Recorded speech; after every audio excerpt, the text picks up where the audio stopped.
Ford 67. Il y en a tellement, je vais jamais pouvoir tout. J'ai trouvé des pièces. Ah ouais? J'ai trouvé des pièces. Parfait. T'as trouvé ce qu'il te fallait? Il y a la moulure que je cherche. Ah, Ça, c'est une très bonne. c'est laquelle qu'il te fallait? Oh wow. Ça me prend la moulure. Ah bah oui. La vitre arrière, qui est encore très belle. Parfait. En plus, c'est le seul qui reste, t'as de la chance. Et ça me prend la moulure qui est à l'intérieur de la voiture. Ok. Ça va être peint de la couleur de la voiture, ça, c'est ça? Celle-là? Oui, oui. Parce que j'ai les deux dans les coins, Ah oui. mais je sais pas pourquoi, celle-là, Elle est manquante. elle a toutes les caractéristiques d'une disparue. Ah ouais? Ok. Donc, je l'ai jamais eu. J'étais pas là. Je te rappelle, moi, le Galaxy, je l'ai acheté en pièces. Ah oui, c'est vrai. Donc, je savais pas ce que j'avais, ce qui me manquait. Fait que il me manque cette moulure-là et il me manque cette moulure-là. Puis en plus, il n'y a pas de vitre, il n'y a rien. Ça va être facile de récupérer. Parfait, t'as vraiment de la chance. Fait que quand je te dis, là... Bah voilà, ça y est, c'est fait, t'as récupéré ta pièce. Il y a juste besoin de faire ça. Ah ouais. Et voilà. Ça, c'était facile. Ah, puis là, c'est quoi? C'est Edsel. Edsel, putain, c'est la première fois que j'en vois une vraie.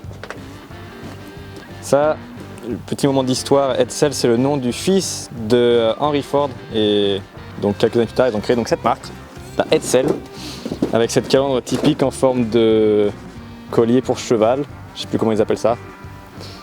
Mais bref, cette calandre-là, c'est typique de Edsel. Puis ça a existé dans les années 60. Et ça a disparu assez rapidement finalement, ce qui est quand même dommage parce que j'aime bien. Et certaines de ces fameuses Edsel donc avaient une particularité. Je pense pas que... Non, celle-là, elle va pas l'avoir, c'est dommage. Au volant, tu avais les boutons pour passer donc tes rapports, donc Drive, R, N, P. C'était sur le volant, à côté du klaxon, pour passer les vitesses. C'est une drôle d'option. T'aimes pas toi? Tu aimes ou tu n'aimes pas? C'est ça, c'est une extrême ou l'autre. C'était tellement une voiture visionnaire à l'époque. Justement avec les boutons poussoirs. Ouais, au volant là. C'est sûr que la calandre à l'avant, t'aimes ou t'aimes pas, c'est tellement différent. Là. Moi j'aime. Ouais, moi aussi. J'aime Mais beaucoup. c'est vrai que ça ressemble vraiment à un collet pour les chevaux. Oui, c'est ça. Elle aussi, elle n'est pas pour les pièces. Ah oui. Parce qu'elle est quand même assez complète. Là. C'est vrai. Oh wow, le vaisseau spatial avec les gros boutons de commande. Là. Oh wow, ouais. Je sais pas si on va bien voir, mais... Ça là, ça. Les tableaux de bord à l'époque, c'était... Juste ça là. Ah oui? Juste ça là. Combien ça peut valoir? C'est magnifique. Tu vois, il n'est pas à vendre, hein? Il n'est pas à vendre les pièces. Ah ouais, celui-là aussi, ah oui. Oh, j'adore les designs de l'époque quand même, c'était assez fou. Hein. Ouais. Même là, on dirait comme des réacteurs de fusée un peu, de la manière que ça a été travaillé. C'est... Un Plymouth 57. Ah, Christine? Ouais, probablement. C'est probablement la version de Christine du livre. Ouais. On s'entend, là. Le En 4 Plymouth portes. du livre, c'est un Plymouth 4 portes. Sauf que Stephen King ne pouvait pas donner le nom Fury. Ah oui, Il voulait le nom Fury, mais le Fury ne se faisait pas en 4 portes. c'est vrai. Lui, il voulait une voiture, dans son roman, il voulait une voiture beaucoup plus familiale, beaucoup plus inaperçue. Là. Ouais. Mais la version du film, ils ont pris le Fury 2 portes, qui a vraiment un look agressif. Ouais, c'est clair. Mais la version du livre, c'est différent. Le fameux push buttons, la boîte de vitesse se passe ici. T'as drive, neutre, reverse, et L c'est la première. T'as même pas park, c'est drôle à cette époque-là. Le park c'était sûrement le frein de stationnement que tu mettais, puis that's it, tu te mettais en neutre. C'est la fameuse transmission qui a tant causé de problèmes lors du tournage, parce qu'elle marchait une fois sur 1000.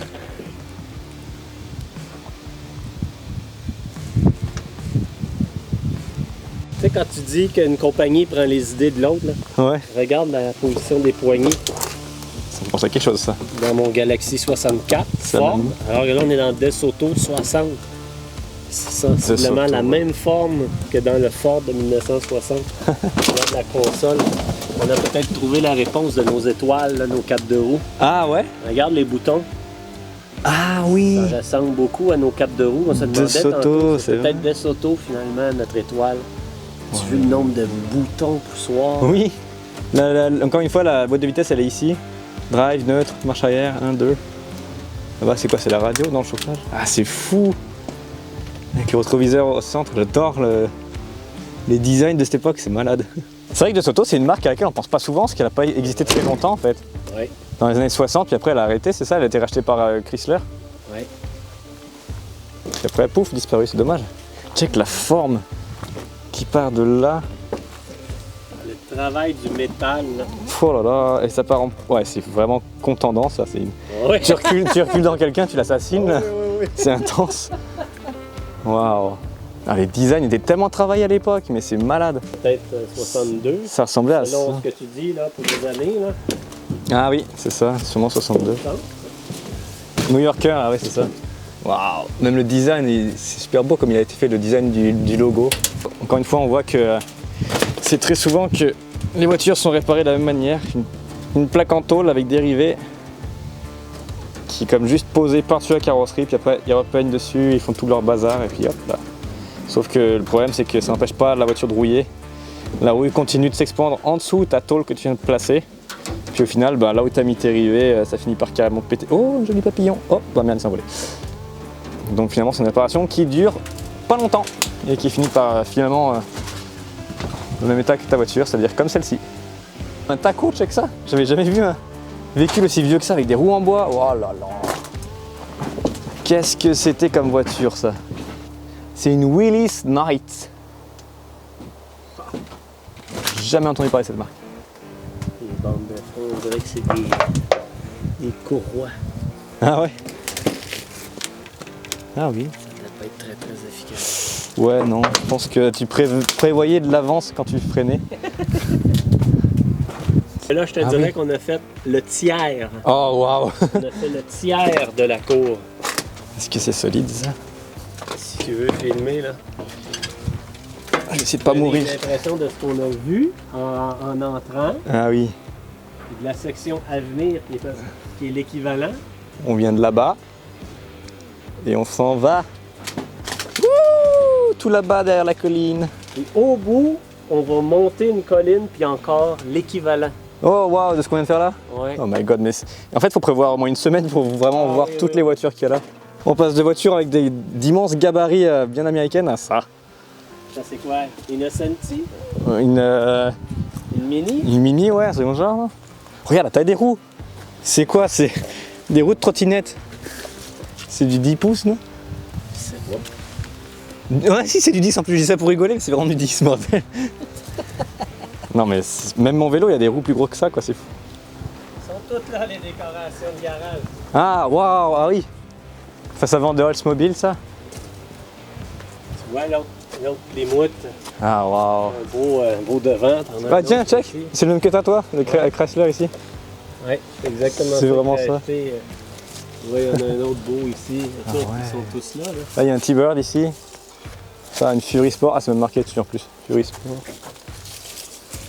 On demandera à Mario combien sont les. D'autres T-Bird, Oldsmobile. Il y a même des camions de pompiers qui traînent ici, c'est énorme. Vintage celui-là. Tu sais, ne serait-ce que pour trouver Ah bah ouais, des des monuments. cadrans fonctionnels avec les vitres. Oh, la banquette. D'avoir des composantes. Là. Et encore les gyrophares. C'est trop énorme. Première fois de ma vie que je vois un vieux camion de pompier de si proche. Est-ce que on peut. Waouh! Ah, c'est un Ford! Ah, je pensais pas. Waouh! C'est ça que conduisent les soldats du feu. Enfin, à l'époque en tout cas. Maintenant, c'est un peu plus récent quand même là. T'as le frein à main ici, je sais pas si c'est le frein à main ou whatever. Là. Il y a encore les clés. Tu vois la banquette arrière, là, t'es à l'extérieur. Ouais. En hiver, là, ça doit pas être agréable. Oh ouais, c'est vrai. Bon, je vous rappelle qu'on est au Québec. Ici, il y a 2 saisons, Ah oui, l'hiver et le printemps. c'est vrai. Un corbillard, waouh, immense. J'aime bien les gens, tu vois, c'est des trucs comme ça que j'aimerais mettre sur la Oldsmobile. Mais bon, on peut pas récupérer celle-là, ça fait chier. Une autre Oldsmobile ambulance. Non, corbillard, ça aussi. Là, celle-là, c'est une ambulance. Waouh. Oh là là, purée, mais je pourrais vivre ici, moi. Un Ford Bron. Parce que vu qu'il n'y a que la face avant, c'est plus un Bronco, c'est juste un Ford Bron. Et c'est pas moi qui le dis, hein, c'est lui-même qui s'est autoproclamé Ford Bron. Donc ne vous foutez pas de ma gueule. Donc ça c'est la voiture la plus meurtrière qui ait jamais existé. Attends, non, il y en a une autre là-bas. Encore plus atypique de son année. Ah non, c'est une Mustang, j'ai rien dit. Never mind. Je pensais que c'était encore une autre de ces Ford Pinto qui était très mal réputée à l'époque parce qu'il y avait un problème au niveau du réservoir d'essence. Je crois qu'il n'y avait pas d'évent. Donc quand tu avais un petit accident qu'on te rentrait dans le cul, ta voiture explosait, tout simplement. Et tu te retrouvais juste un petit peu mort. Donc ça fait que c'est des voitures qui n'ont pas eu une très très bonne réputation. Malgré que à part ça c'était des bonnes bagnoles quand même. Enfin, compactes pour l'époque et puis avec un look quand même sympa. Toujours plus joli qu'une Passer je trouve. Bon ça c'est mes goûts personnels. Ah j'adore ça.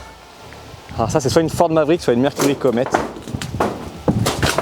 C'est une comme ça que j'ai failli sauver du Kenny de la casse, sauf que malheureusement, ça c'est une Ford Maverick.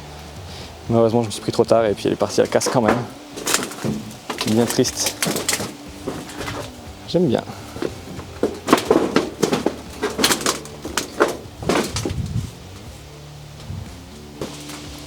Oh waouh, celle-là elle est magnifique. En rouge, avec le motif noir là sur le hood. Ça devait être un bon gros V8 qu'il y avait dedans. Comme à 600 lignes. Ah non, même pas. C'est marqué 600 lignes sur le filtre air.